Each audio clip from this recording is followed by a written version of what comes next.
They worked hard. They really were wonderful. Yeah. In fact, it was so important for Matt. I mean, he's so used to being a big brother to all the siblings that when he was on the set, it was a natural transition for him to just be big brother to everybody else. It was lovely. I loved it. Angelina Jolie premieres her new movie and gushes about son Maddox in Toronto. Demi Lovato opens up about her sobriety, saying every day is a battle. My mom called me and said he needs to give lessons on how to kiss. It's all with a hand. Creepy conversation with your mom. Bachelor Nation host Chris Harrison tells us everything we need to know about new Bachelor Arie Luyendyk, what could be next for Peter Kraus, and what we will not see on the next season of The Bachelor.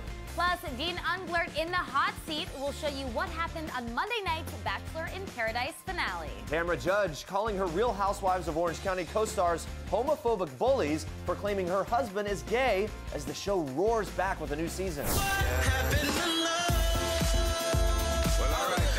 And get ready, the one and only Wyclef Jean has brand new music, and he's here live to tell us all about it.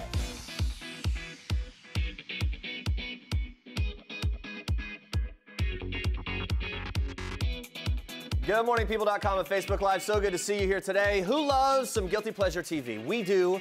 We're breaking down all your favorite shows this morning, from Real Housewives to Bachelor in Paradise. In honor of that, we want to know what your TV Guilty Pleasure is. Let us know in the comments below. We'll get to those live right here on the show in just a bit. But first, here's what you need to know and what's trending today. Demi Lovato is almost 6 years sober, but the star admits her sobriety is something that she works on, quote, every single day. The 25-year-old opened up about her mental health and past struggles with abuse over the weekend at the annual Brent Shapiro Foundation for Drug Prevention Summer Spectacular in Beverly Hills. She said that, quote, every day is a battle. Lovato, who received the Spirit of Sobriety Award at the event, said you just have to take it one day at a time. Some days are easier than others, and some days you forget about drinking and using. But for me, I work on my physical health, which is important, but my mental health as well. The singer also revealed that she sees a therapist twice a week, stays on her medications, attends AA meetings, and makes sure to make going to the gym a priority. The star has been vocal about her mental health and her struggles with addiction, cutting, and eating disorders since being diagnosed with bipolar disorder while receiving inpatient treatment in 2011. I hope that both of you understand that there was never the intention of malice. There was never a point where I wanted to do either of you wrong, and I understand that that happened. And to watch those episodes on Mondays and Tuesdays, like, it really, really hurts. No, man, it was the love triangle that rocked Paradise. On Monday night's season finale of Bachelor in Paradise, contestant Dean Unglert looked awfully uncomfortable watching back footage of his heated and controversial romance with both Christina Schulman and Danielle Lombard. Now, Dean, who ping-ponged between the two women throughout his time in Mexico, spoke with People about being put on blast during the reunion taping. He said, I deserve to be put on the hot seat. In the moment of filming, I didn't realize what an a-hole I was being. Watching it all play back, it makes me realize that I need to change a lot of things about myself before I can actually pursue a relationship. It sucks to come to that realization that what you've been doing is just not right. To see how deeply upset Danielle and Christina both were, it hurt. In last week's episode, Dean was faced with an ultimatum from Lombard, who said if he accepted Christina's rose, it would be over. Now, ultimately, Dean decided to pursue a relationship with Danielle, leaving Christina alone, heartbroken, and left with no other choice than to leave Paradise. Dean tells People ask me if I regret anything. Well, of course, I made a lot of bad decisions while I was there, but I don't necessarily regret it because had I not done it, I wouldn't have been able to look back with the perspective of knowing what I did wrong. The negativity is horrible. Well, after the love triangle imploded last week, Dean posted a cryptic photo alongside Christina, captioning the pic, "You were out of my league." And when asked about the photo, Dean says, the picture that I posted with Christina, the caption is an inside joke between us. It's one of our favorite songs. That was more in reference to her and less to everyone else. I understand how it comes across as me being slightly passive-aggressive. She's great. I think we both have a lot of improvement to do before we're ready to come back into anything. So maybe there's a future for them? I don't know. Bachelor Nation host Chris Harrison just stopped by People Now, where he revealed Dean's actions might have cost him his shot to be the next Bachelor. Watch. Oh, I think it definitely did. I think it definitely affected his chances to be the Bachelor, for sure. I mean, how could it not? Dean made and I like Dean, I really do. He's a good guy. This does not make him a bad guy whatsoever, so everyone take it easy. But he made some stunningly stupid choices, like really bad. It was like freshman year of college type crap. When you're like, you just look at your buddy in the frat house, you're like, really, dude? What were you thinking? You thought that the two girls you were sitting next to were gonna be okay if you just put your arm around both of them and made out with both, like, hey, you know, like everybody's tried it, but we tried it when we were like 17 and 18. Yeah. Like Not on TV. He had his hand, not in one cookie jar, his hand in both cookie jars. And everybody was watching. So I told him, I was like, dude, come on, you're better than this. Love it. Always great hearing from Chris, and we have even more from him a little later in the show. But first, watch this. I'm fighting for Allie. Yeah. I'm gonna do everything that she needs done. That's Teen Mom 2 star Leah Messer, who has been open about her daughter Allie's struggle with muscular dystrophy on the show.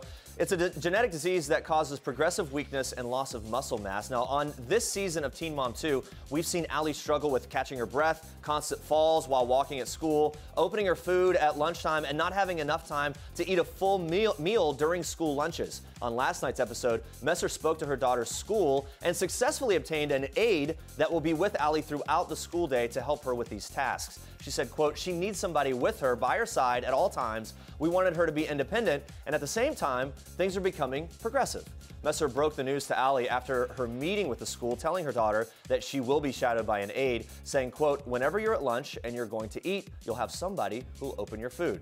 Also on last night's episode, Janelle Evans prepared for a court date with her mother, Barbara, as she pursued full custody of her son, Jace. Now onto this. Monday night's new episode of Real Housewives of Orange County was heating up as accusations once again surfaced that Tamra Judge's husband, Eddie Judge, is gay. But this time the rumors came from former friend of the pair, Ricky Santana, who was actually in their wedding. Santana claimed Monday night, quote, I saw him making out with a guy, making out with tongue. The drama went down at Vicki Gunvalson's house with Kelly Dodd and ex-housewives Gretchen Rossi and Lizzie Rovzek, and it was no surprise the ladies reveled in Santana's claims about Eddie because all four of them have had major conflicts with Tamra. Dodd even insisted that she heard things about Eddie's sexuality long ago, with Lizzie backing up the claims. Now, after the episode aired, Tamra slammed the women for being, quote, homophobic bullies in an online post, saying, quote, how orchestrated and wrong was that? The worst acting I've ever seen. They are nothing but homophobic bullies that think it's okay to try and out a straight man, hoping to humiliate him. She went on to say, it's not the 1920s, and being gay is not something to be ashamed of or mocked. You should all be ashamed of yourself. We all know who was behind this. Gretchen Rossi quickly responded to Tamra's post with a post of her own, defending herself with a statement that read, I am not homophobic in any way. No one was trying to out anyone. Besides, it's only outing someone if he's actually gay, which she adamantly denies. So much drama. How can we keep up with it all? The drama is back. And now it's not even another housewife making accusations. I don't know. I can't keep up. I know. Let's check in with Facebook Live.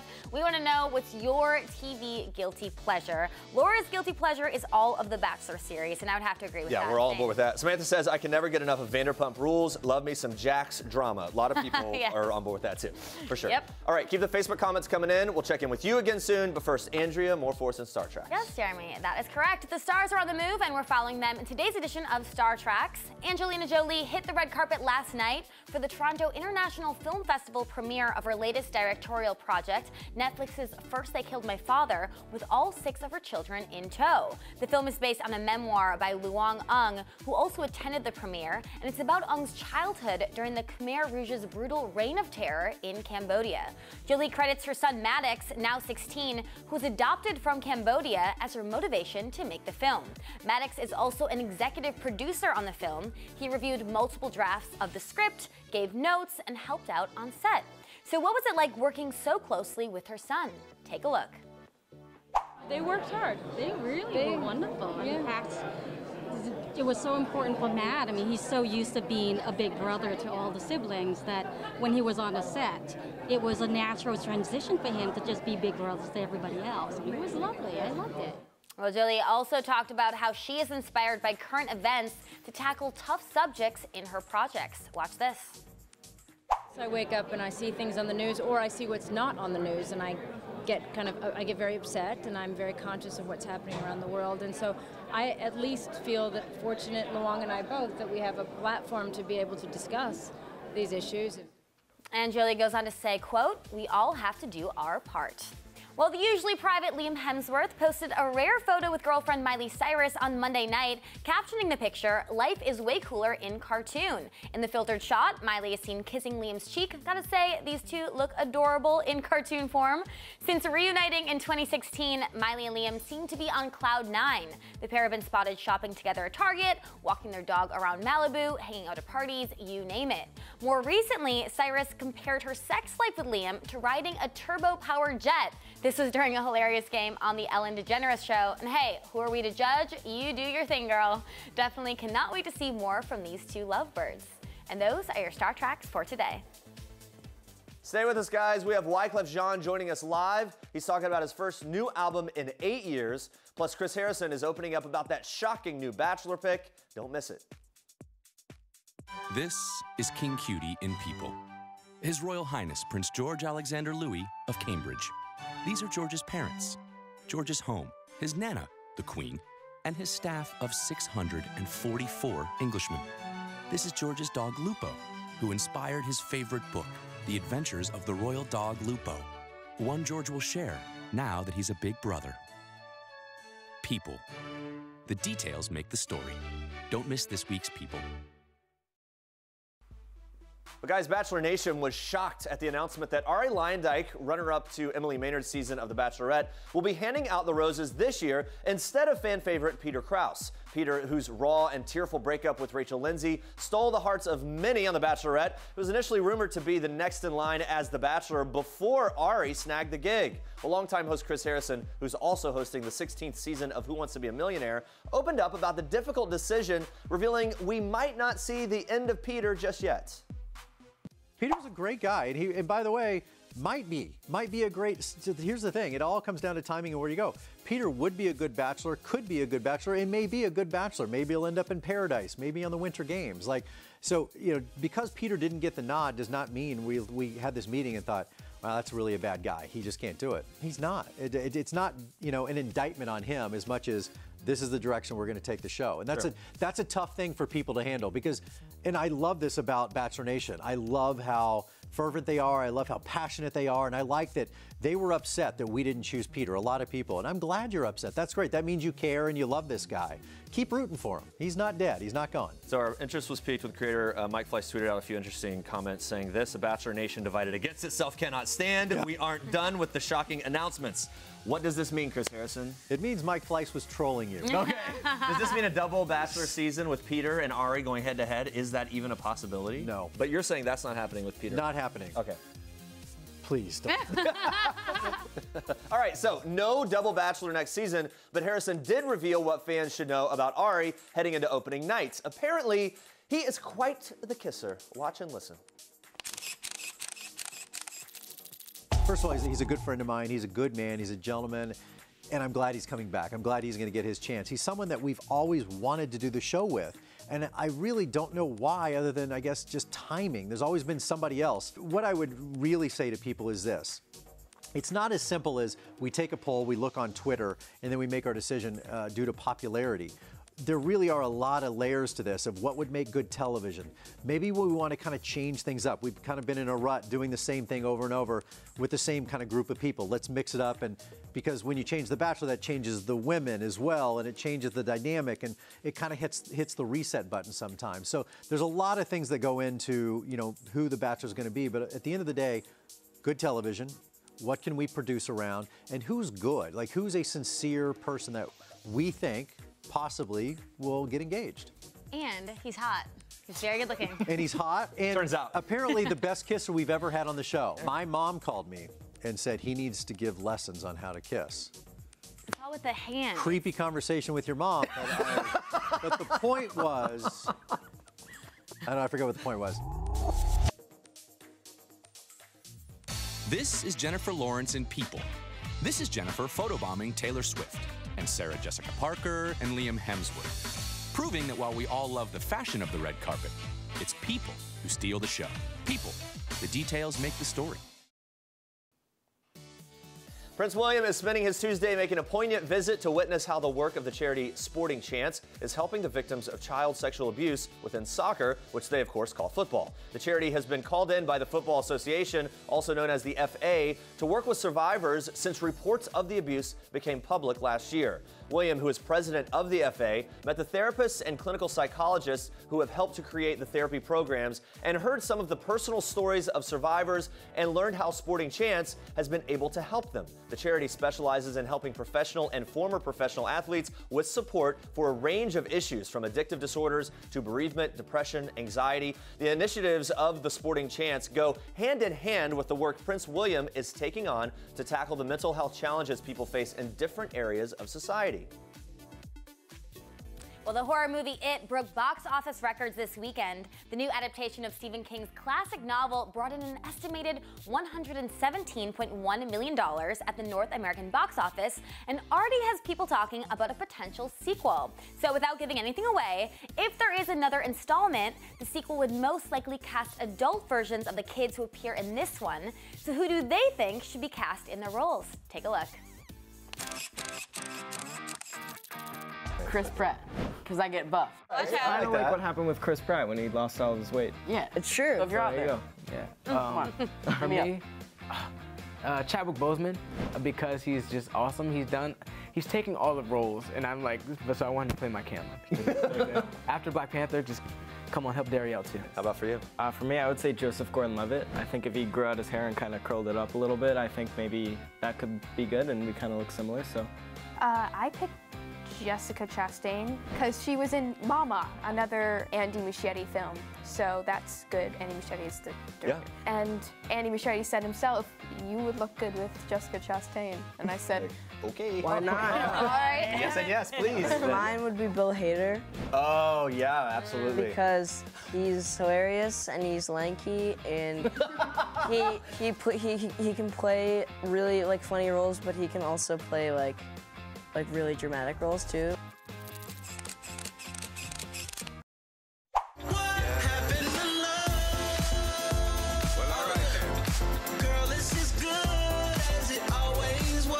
Yeah, three-time Grammy winner, the whole thing. Wyclef Jean has been a pop culture force for over 2 decades. He joins us here today. Welcome, sir. So good to have you here. Y'all saw the two-step in my video, right? The man's bringing the two-step. I had to bring it back to the basics, baby. I love that. That makes it's easy for everyone. Even a guy like me can get easy, man. What happened to love? Two-step, baby. Well, let's talk about the new music, all right? You're back with your first album in 8 years. Yeah, man. For the record, you worked with some big names, DJ Khaled, Lunch Money Lewis, The Knox, The Plant Jupiter. I mean, you've got all this stuff going on in this new music. You got an idea to sample some sounds from outer space. Yeah. Tell us about that. I remember working in the studio with Michael Jackson, and Michael Jackson had did an album that never made it back to America, where he incorporated what was called binaural, infinite sound, which was a different way on how you hear music. So for me, I've always been about how we could bring back sounds from space. So, you know, I get the call from Apple Music, and of course, combination to NASA. And it's like, look, Clef, you know, we know you're like the Haitian alien. So here's an idea. We have a spaceship called Juno. It goes to Jupiter. It records all of the sounds in Jupiter and basically brings back to Earth. So what would happen if you took those sonics from Jupiter and combined them with like if you wrote a Gone to November, for example, Clef, and combined that. So that's what we did. And the craziest thing was when I was going in the room, there's like, listen, we're about to play you some sounds.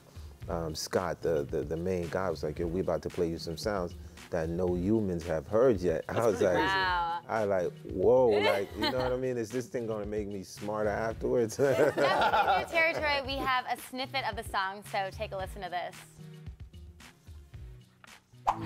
We're on borrowed time. Clock keep ticking. Days keep passing. I like it a lot. I do. Definitely new Very territory. smooth, yeah. When you listen to your new music, what is your favorite part about the new stuff? Well, I mean, really, for me, like Marvin Gaye, like what's going on, you know, Bruce Hornsby, that's just the way it is. And this is like Wyclef Jean's Borrowed Time. And it's just like a song like for the times. where you're not pointing any finger at anyone in particular, but you saying as a whole, like we all should like check ourselves and find the space of healing. Oh, I love that. It's a good message in the midst of all of it. Now, look, to get the word out about your new album, you've been surprising fans, doing little pop-up performances around New York, Montreal. I love it. It's so great. Atlanta, all over the place, even Germany. Man. Where is the craziest place you performed during all this? And maybe that you've ever performed, if we You know what's funny? So for me, the pop-up idea started, I remember being a young Fuji. Oh, okay. And Sony Music always had what's called artist development.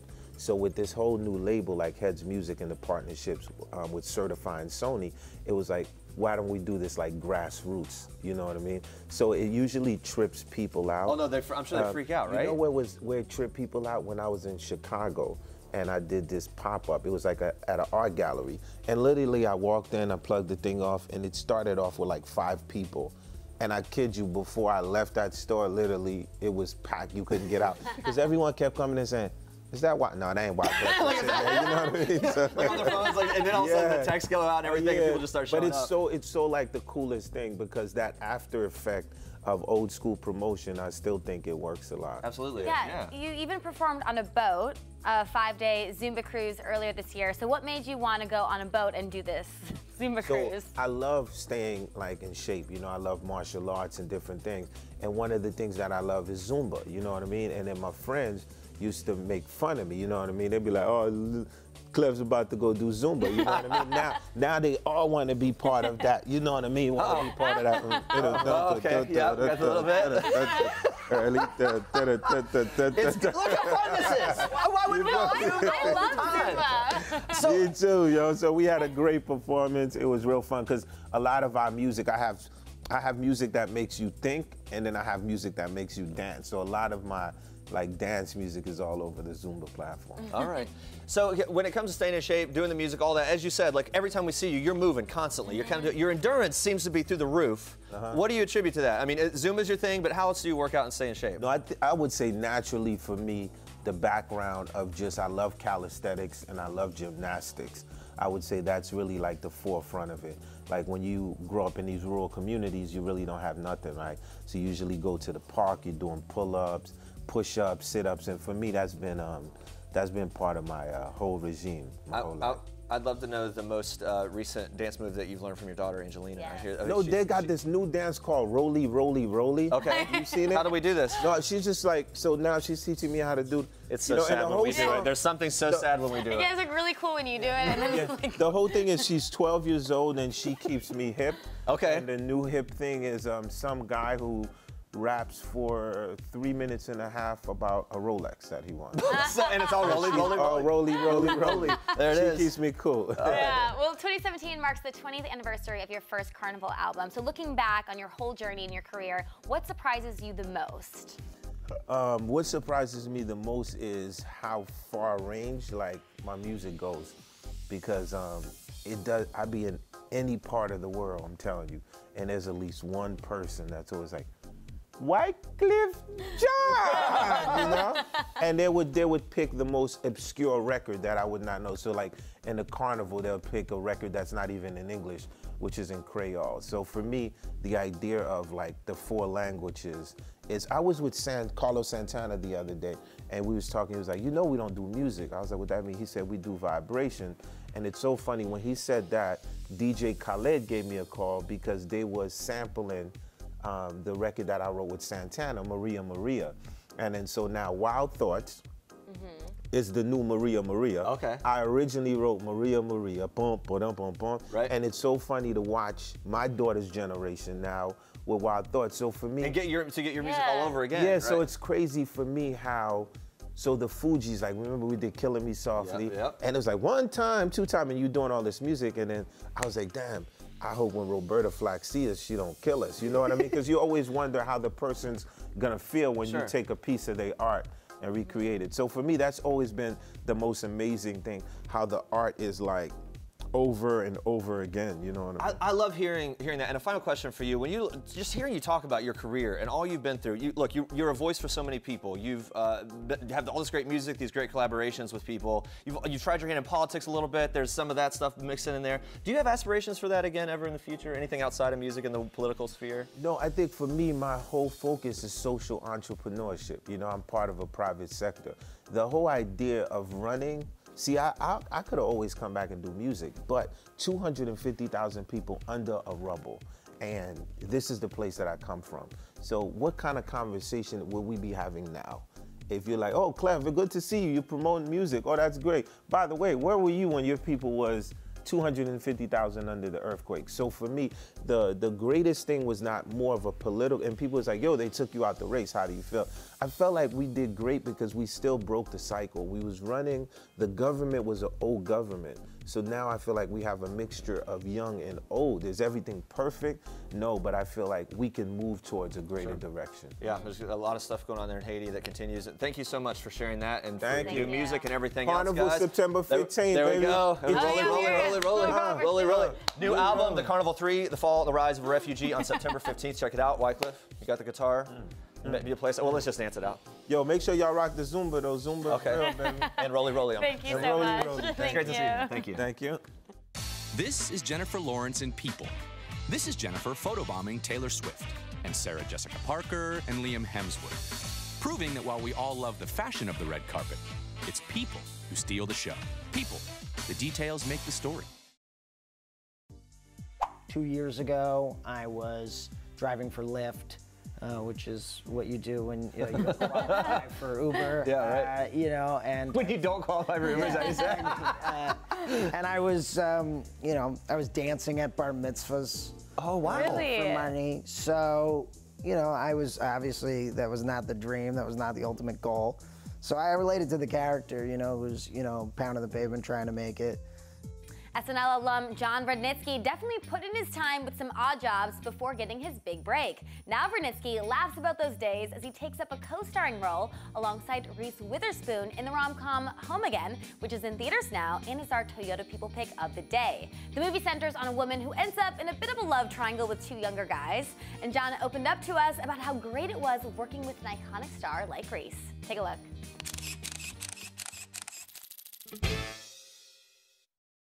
I'm 40, right? Yeah, I knew that. Like, ballpark. I am not in love with her, okay? I just love a lot of things about her, like her face and her personality. The question I constantly get is Reese as great as she seems? Right, because she does. She comes off that way. She is as great as she seems. Yeah. She's better than she seems. She's just a humble, wonderful human being. One of the central themes in the movie are these chance encounters. You and your friends wind up being at this amazing director's place, and and it really helps to kind of get your feet off the ground and also inspires you in a way. Yeah. Now, in your real life, have you ever had any of these chance encounters? I've had a lot of luck, yeah. One of the first catering gigs I had, they said, don't talk to any of the celebrities. And which was like the first thing, like, oh, I'm definitely talking to someone. I was at this event and I beelined it to Kevin Spacey, and I saw him immediately. And I had just done this House of Cards parody, and House of Cards had just come out. You know, it was a big deal, first Netflix show, and I had done this parody that had done fairly well. And I went up to Kevin, and I was like, hey, I'm not allowed to talk to you, but I just want to let you know I love the show, and I actually did a parody of the show. And he goes, you know what? I actually saw that parody. Oh, really? Wow. It was very good. We'll be in touch. And then poof, Kaiser Soze, he's gone, right? And then the next day, I get a text from, hey, this is Kevin Spacey's assistant. To this day, I don't know how he got my number. Well, that is pretty bizarre, actually. It's Frank Underwood. He'd like you to, come with him to the Emmys. So I became buddies with Kevin, and through that, and that was a chance encounter. That was pretty wild. All right, let's check in with Facebook Live. We've been asking you guys, what's your TV guilty pleasure? All right, Tara says, my TV guilty pleasure is any competition reality show. Survivor, ding, ding, ding. Big Brother, The Challenge, all of them. Big Brother's on 3 times a week, though. That's so hard. It's hard to keep Yes. Lauren says, mine is The Kardashians. I just can't quit them. And Denise says, Housewives. And Cheryl says, anything Bachelor or Bachelorette, and soon to be Bachelor Winter Games, and also so who knows what else. Keeps going. What more can they do? We will find out, because the wheels are turning. Thank you guys so much for joining us. Coming coming up tomorrow. Country star Dustin Lynch is spilling details on his new album. Plus, Chris Harrison back opening up about Nick Viall and Vanessa Grimaldi's Bachelor breakup and many more things as well. Well, thanks for watching. And for now, we leave you with one last thing from Home Again star John Brunitsky. Have a great day. Bye, guys. Hey guys, I'm John Rudnitsky, and this is One Last Thing. The last time I had a guys' night out was last night, the New York premiere of Home Again. And John, give me those eyes right here. I was with all my best friends from childhood that I grew up with in Jersey, and we were all kind of jumping up and down. Last time I was starstruck, this morning I was on Good Morning America, and you know, Michael Strahan, come on. That guy. And I was a little free. Honestly, you see those people every day. So, you know, even though I'm starstruck by major movie stars, George Stephanopoulos really got me tongue-tied. Go figure. When I did, I didn't know what to say to him.